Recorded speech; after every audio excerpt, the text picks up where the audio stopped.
I hope तुमने अपनी गाड़ी का इंश्योरेंस तो कराया होगा। Of course.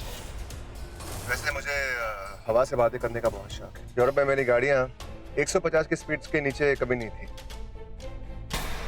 पर यहाँ रास्ते इतने खराब है, बीच में कोई आ गया तो ऑफिस के बदले सीधे हॉस्पिटल पहुंच जाएंगे।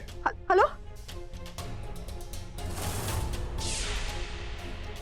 अंश, तुम भाई के साथ, युवराज के साथ कैसे? बहुत देर कर दी बेगम। अब तो मिस्टर अंशुमन प्रजापति को उनके मंजिल तक पहुंचाने का वक्त आ गया है।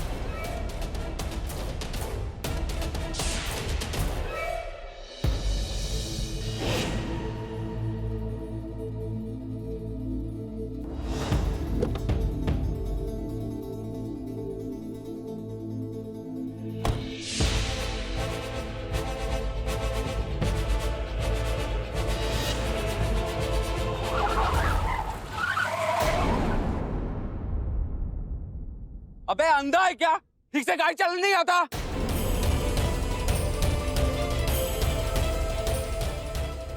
चलिए भैया।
बहुत देर कर दी बेगम। अब तो मिस्टर अंशुमन प्रजापति को उनके मंजिल तक पहुंचाने का वक्त आ गया है।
तुम यहाँ क्या कर रही हो?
मानना पड़ेगा मिस्टर अंश, आपकी बीवी तो आपसे कितना प्यार करती है। 2 घंटे आपसे दूर नहीं रह पाई, सीधे आपके साइड पे भाग चली आई। अपना प्यार दिखाने। मिसेस भूमि, आप इतनी परेशान क्यों लग रही है?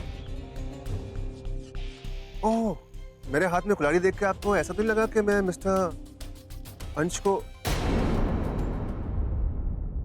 नेवर। इतने अच्छे इंसान के साथ मैं ऐसा कभी नहीं कर सकता। वो तो मैंने कुल्हाड़ी देखी तो सोचा कि क्यों ना अपनी ताकत आजमा लूं। Never know, practice is always good.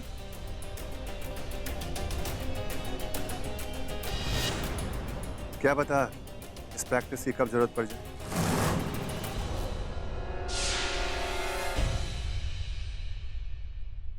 वैसे तुमने बताया नहीं, तुम क्या करने आई थी यहाँ?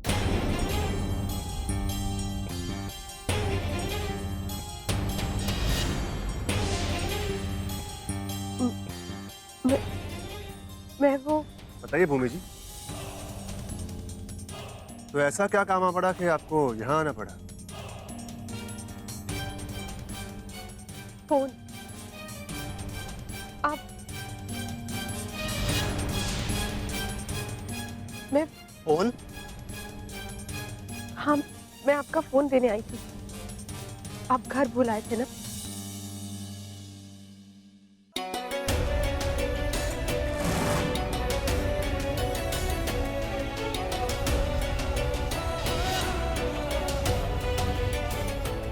अच्छा, तो इनका फोन दे दीजिए। गाड़ी में मैं लेके आती। अब मैं भी तुम्हारे साथ चलता हूँ, चलो। एक्चुअली मेरा भी फोन गाड़ी में रह गया है। एक काम कीजिए, आप मैनेजर से मिल लीजिए, मैं इनके साथ जाता हूँ, आपका फोन लेके आता हूँ।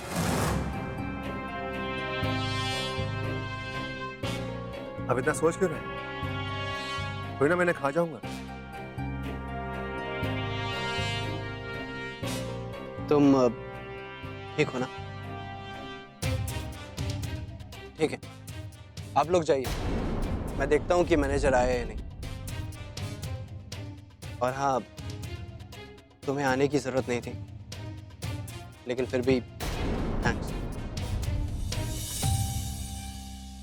चलो चले।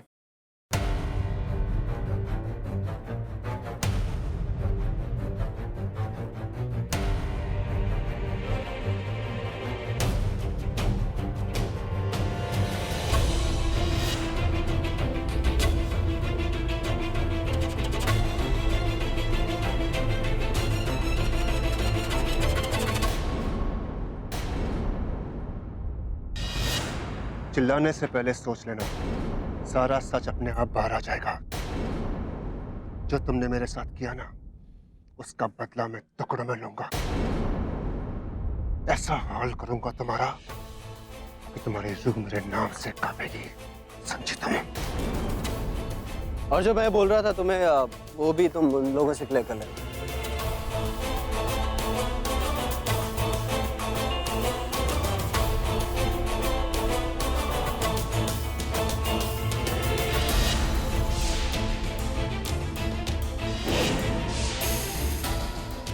जाइए, अंशुमन का फोन लेके आइए, बहुत सी बातें करनी है उनसे।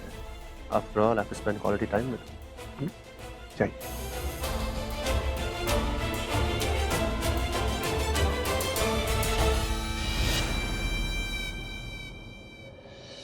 लता, करवा चौथ का सारा सामान ले आई? जी भाभी माँ।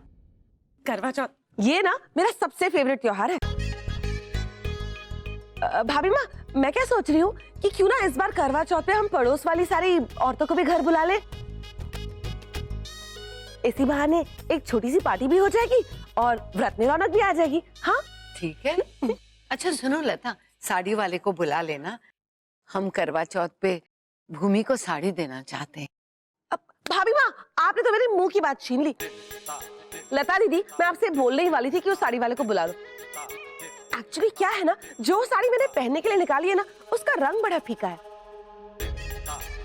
अब सुहागनों का इतना बड़ा व्रत है, अगर मैं ऐसी फीकी साड़ी पहनूंगी तो अच्छा नहीं लगेगा ना। तो मैं सोच रही हूँ लगे हाथ मैं भी नई साड़ी खरीद लूं, क्या कहते हो? कुछ महीने पहले तक हमने सोचा भी नहीं था कि हमारे घर में खुशियों की लहर वापस आ सकती है, लेकिन भूमि के आने से हमारे परिवार में चमक आ गई है। जी भाभी माँ, बिल्कुल सही कहा आपने। और देखिए ना, कितनी अच्छी बात है ना कि ये भूमि और मान का पहला करवा चौथ है। इसीलिए हम चाहते हैं कि ये भूमि का खास करवा चौथ हो। कल मेरा पहला करवा चौथ है माई। सब कितने खुश होंगे मेरे पहले करवा चौथ की। सब कितने जोरों शोरों से तैयारी कर रहे होंगे।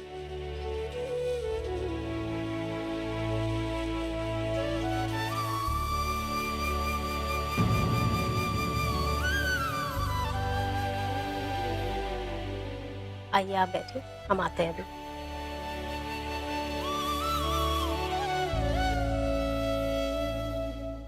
कैसी हो तुम?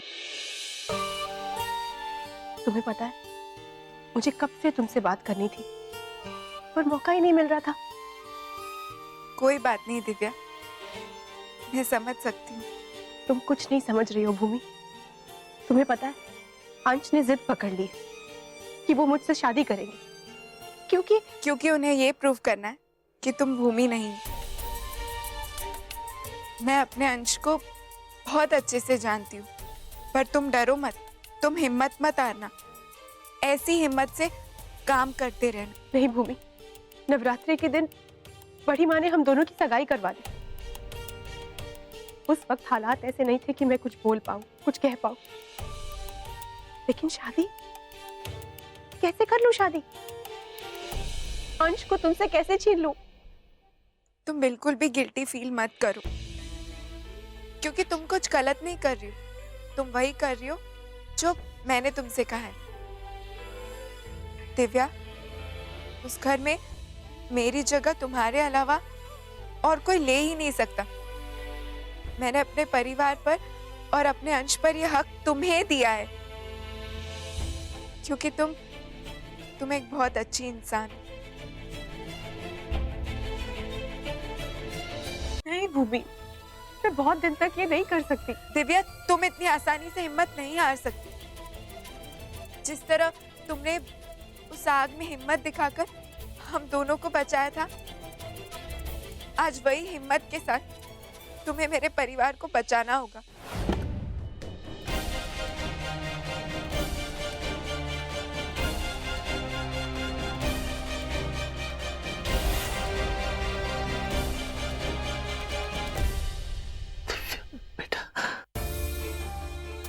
डॉक्टर साहब, यस, ये मेरी बेटी है।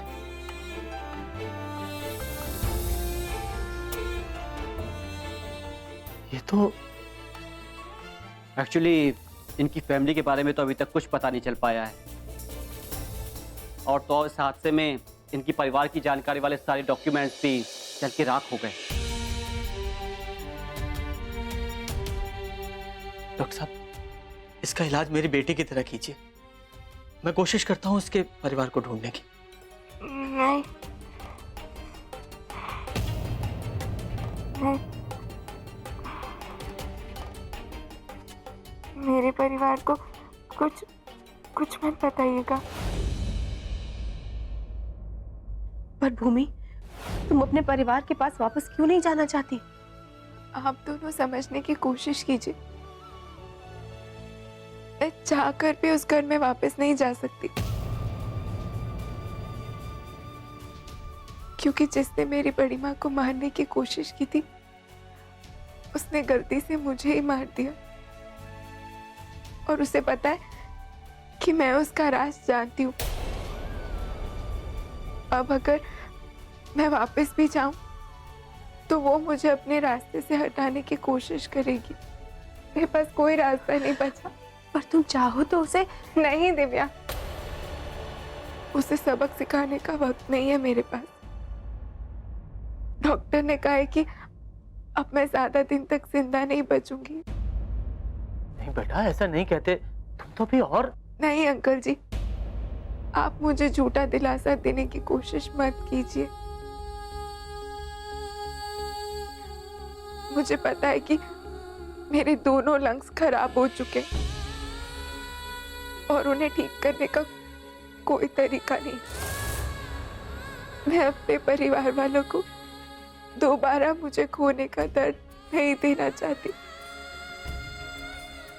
उस आग में किसी और की लाश को मेरी लाश समझकर वो लोग ये मान चुके हैं कि मैं मर चुकी हूँ। बहुत मुश्किल से उन्होंने इस सच से समझौता किया होगा और अब उनकी जिंदगियों में वापस जाकर मैं उन्हें और ऐसे कोई उम्मीद नहीं देना चाहती जो मैं पूरी ना कर सकूं। मेरे पास और कोई रास्ता नहीं है दिव्या, प्लीज मान जाओ। नहीं भूमि, मैं ऐसे कैसे कर सकती हूँ? तुम्हारी जगह कैसे ले पाऊंगी? तुम चिंता मत करो दिव्या, मैं हूं ना। मैं तुम्हें भूमि बनाऊंगी। तुम बस हाँ कर दो। तुम भी जानती हो कि मेरे परिवार वालों के साथ क्या हो रहा है और जब तक मैं अपने परिवार को पवित्रा से बचाकर उन्हें खुशहाल जीता हुआ नहीं देख लेती, मैं चैन से नहीं जा पाऊंगी। तुम अंकल से और मुझसे किए हुए वादे को नहीं भूल सकती। देखो दिव्या बेटा, शायद तुम्हें लग रहा होगा कि ये बात सुनकर कि मैं मतलबी हूं, लेकिन एक बाप होने के नाते मेरी तुम्हें यही सलाह है कि भूमि की बात मान लो। हाँ, शायद भगवान भी इस बच्ची के रूप में तुम्हें उस शैतान से बचाने की कोशिश कर रहे हो। पापा, आप ये क्या बात कर रहे हैं? वो हैवान युवराज, मैंने बहुत मुश्किल से तुम्हें वापस पाया है, अब दोबारा नहीं खोना चाहता।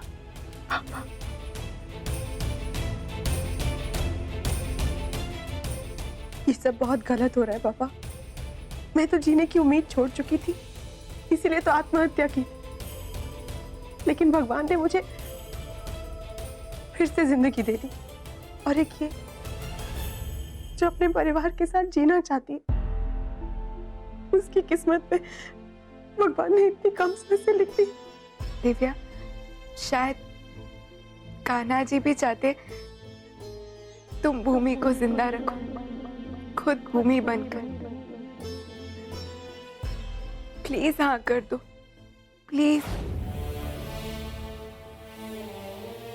मैं कुछ नहीं भूली भूमि, मुझे अच्छी तरह याद है मैंने तुमसे कहा था ना कि जो तकलीफ पवित्रा ने तुम्हें दी है वही तकलीफ उसे मैं दूं।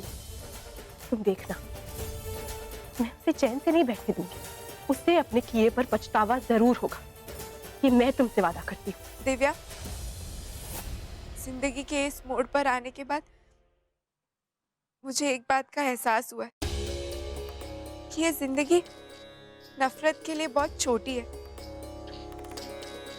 इस जिंदगी में नफरत की कोई दुनिया नहीं होती, इसलिए अब मुझे किसी से कोई बदला नहीं लेना।